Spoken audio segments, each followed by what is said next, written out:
60 second کی نیکی، 2 آیات، 1 حدیث۔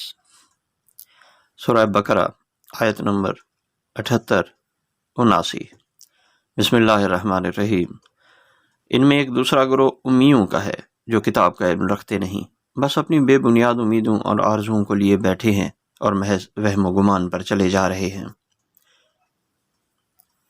پس ہلاکت اور تباہی ہے ان لوگوں کے لیے جو اپنے ہاتھوں سے شرع کا نوشتہ لکھتے ہیں، پھر لوگوں سے کہتے ہیں کہ یہ اللہ کے پاس سے آیا ہوا ہے تاکہ اس کے معاوضے میں تھوڑا سا فائدہ حاصل کر لیں۔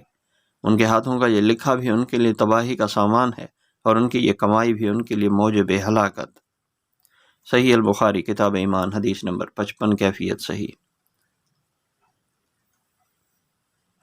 نبی کریم صلی اللہ علیہ وآلہ وسلم نے فرمایا، بے شک تو جو کچھ خرچ کرے اور اس سے تیری نیت اللہ کی رضا حاصل کرنی ہو تو تجھ کو اس کا ثواب ملے گا، یہاں تک کہ اس پر بھی جو تو نے اپنی بیوی کے منہ میں ڈالے۔